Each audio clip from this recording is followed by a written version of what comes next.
अस्सलाम वालेकुम नाज़रीन, मेरा नाम अली हैदर है और मैं आपका बहुत शुक्रगुज़ार हूँ कि आपने मेरी वीडियो देखने के लिए वक्त निकाला। दोस्तों, ईरान जंग के हवाले से मेरे पास कुछ नई अपडेट्स हैं। ईरान जंग में क्यों कहता हूँ कि ईरान इस वक्त इसराइल के साथ हालत जंग में है। ईरान का हमला किसी भी वक्त इसराइल पर हो सकता है और अब उस हमले की तैयारी तकरीबन मुकम्मल हो चुकी है। तो जब मैं कहता हूँ ईरान जंग, इसराइल जंग, तो जंग इस वक्त चल रही है। दोस्तों, मेरे पास जो खबर आई है वो ये आई है कि पासदारानी इनकलाब या फिर रेवोल्यूशनरी गार्ड्स जो हैं, उनकी उनके पास हथियारों की नई खेप पहुंची है। याद रहे, मैं अपनी पिछली वीडियोस में आपको बारहा बता चुका हूं कि ईरान की मदद करने वाला मुल्क है रशिया। रूस और चाइना बाकायदा तौर पे मिलकर ईरान की मदद कर रहे हैं। रूस असलहा दे रहा है, चीन पैसा दे रहा है। दोनों मिलकर चाहते हैं कि इस खित्ते के अंदर अमेरिका की हाकमियत खत्म हो जाए और उसका एक ही तरीका है कि अमेरिका की नाजायज औलाद इसराइल को ख़त्म किया जाए। नाजरीन, अब हुआ यह है, मेरे पास जो खबरें हैं उनका खुलासा मैं आपको दे देता हूँ, फिर मैं गुफ्तगू को आगे बढ़ाऊंगा। दोस्तों, एक तो ये कि खुद हिजबुल्लाह ने मदद मांग ली है कुछ ऐसे ममालिक से जो कि पहले ही मदद कर रहे थे, लेकिन हिजबुल्लाह ने बाकायदा ऐलान किया है। ईरान ने पाकिस्तान समेत दीगर तमाम पाकिस्तानी ममालिक से उसने मदद मांग ली हुई है। एक तो है ये खबर। दूसरी, नॉर्वे और इसराइल आगे आमने सामने आ चुके हैं।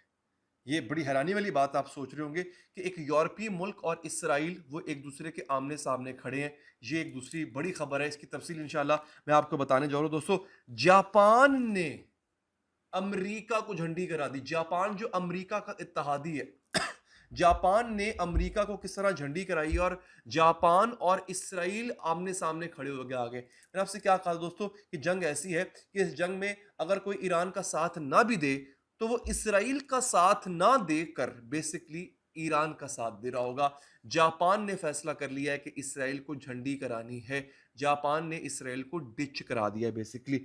अब दूसरा नाजरीन, मेरे पास जो आखिरी खबर है वो है ईरान के हथियार। अब जरा ये खबर सुन लें आप। ईरान ऑब्जर्वर नामी अखबार जो है नाजरीन, वो ये खबर दे रहा है, वो लिख रहा है कि ईरान ने नए सिस्टम जो है वो डिप्लॉय किए हैं। ईरान ने जो सिस्टम डिप्लॉय कर दिए हैं, इट्स फॉर सिंकिंग डिस्ट्रॉयर्स। दोस्तों, बहरी जहाज यानी जो समंदर की दुनिया है उसमें दो चीजें राज करती हैं, एक सबमरीन्स और दूसरे डिस्ट्रॉयर्स। डिस्ट्रॉयर्स बहुत जरूरी होते हैं बेसिकली, और सबसे ज्यादा जो जरूरी होते हैं वो डिस्ट्रॉयर्स होते हैं।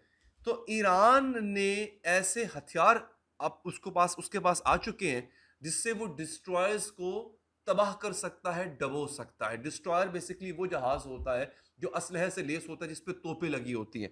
अच्छा, द रेवोल्यूशनरी गार्ड्स, अब ये सुनिएगा, हैव एडेड 2654 यानी 2654 नए हथियार, नए किस्म के हथियार।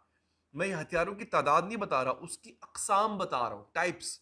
2654 types of weaponry has been added, जिसमें से अभी तक सिर्फ 210 हथियार ऐसे हैं जो पब्लिकली नोन है, यानी दुनिया को जिसके बारे में पता है वो सिर्फ 210 किस्म के हथियारों के बारे में पता है। बकिया 2-2,500 हथियार ईरान के अभी मख्फी हैं, छुपे हुए हैं, पता ही नहीं किसी को कि उसके पास कौन कौन से हथियार मौजूद हैं इस वक्त। नाज़रीन, रिपोर्ट्स के मुताबिक जो एंटी शिप बैलिस्टिक मिसाइल है उसकी रेंज है 1500 किलोमीटर, वो भी इसमें ऐड कर दिया गया। दोस्तों, 1500 किलोमीटर का जो बैलिस्टिक मिसाइल है वो ऐड हो जाना, ये ऐसा है कि ईरान ने अपने इर्द गिर्द की समंदरों की तमाम सरहदों को जो है वो महफूज कर लिया है। ये एक बड़ी खबर है, हर तरफ सोशल मीडिया पर ये खबर है। ईरान ने क्रूज मिसाइल डिप्लॉय किया है जो कि हाईली एक्सप्लोसिव वॉरहेड्स जो है वो ले जा सकता है और अनडिटेक्टेबल है, यानी उसको डिटेक्ट नहीं किया जा सकता। वो आपकी फजाओं में वो मिसाइल फिर रहा होगा, किसी को पता ही नहीं लगेगा। इतना स्टेल्थ मिसाइल जो है वो ईरान के पास आ चुका हुआ है। देने वाला कौन है दोस्तों? रूस है। अच्छा, अब नॉर्वे के साथ ये पंगा हुआ है। नॉर्वे ने इसराइल के मुखालफत में जाते हुए फ़लस्तीन को कबूल कर लिया, फ़लस्तीन को बतौर रियासत कबूल कर लिया। जब ऐसा हुआ तो कहीं इसराइली वज़ीर आज़म ने फ़ोन उठा के नॉर्वेजियन वज़ीर आज़म को धमकियाँ चमकियाँ दे दी। ये होना था, अब उसको लगा कि डर जाएगा नॉर्वेजियन वज़ीर आज़म, वो पब्लिक में आ गया। उसने पूरी दुनिया में आके प्रेस कॉन्फ्रेंस कर दिया, अनाउंस कर दिया कि जनाब ये बंदा मुझे धमकियाँ दे रहा है।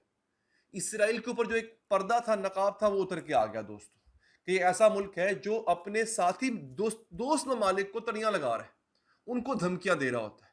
तो ये इस वक्त नॉर्वे में और इसराइल के अंदर ठन गई है। बात यहां खत्म नहीं होती नाजरीन, बात फिर चली जाती है जापान तक। देखो आज जो जिस तारीख को मैं वीडियो बना रहा हूं दोस्तों, अगस्त के महीने में, इस तारीख को बेसिकली नागासाकी और हिरोशिमा की एनिवर्सरी मनाई जाती है, जब अमेरिका ने नागासाकी और हिरोशिमा पे हमला किया था। उस एनिवर्सरी की याद में इस दफा, हालांकि हमला भी अमेरिका ने किया था, लेकिन अमेरिका चूंकि अब जापान का इत्तेहादी है, तो हर साल इसकी याद में अमेरिका भी, अमेरिकी सदर या अमेरिकी फॉरेन मिनिस्टर जो है वो जाया करता था जापान और जाके अफसोस का इजहार किया करता था। अब की बार जापान में बड़े पैमाने पर एहतजाज हुआ और जापानियों के फैसले को मद्देनजर रखते हुए जापान हुकूमत ने इसराइल को इस यादगार तकरीब में बुलाने की दावत ही नहीं दी। उन्होंने बुलाया ही नहीं इसराइल को। इसकी पादाश में अमेरिका ने कह दिया मैं भी नहीं आऊंगा। अब ये देखें कि अमेरिका इस कदर घटिया मुल्क बन चुका हुआ है कि इसराइल को अगर ना बुलाया जाए तो कहता है मैं भी नहीं आऊंगा, जापान ने कहा ना आओ। हालांकि जापान इत्तेहादी है अमेरिका का, जापान ने भी झंडी करा दी दोस्तों। ये है सूरत हाल इस वक्त। अच्छा, अब मैं आपको आरटी उर्दू खबर दे रहा हूं।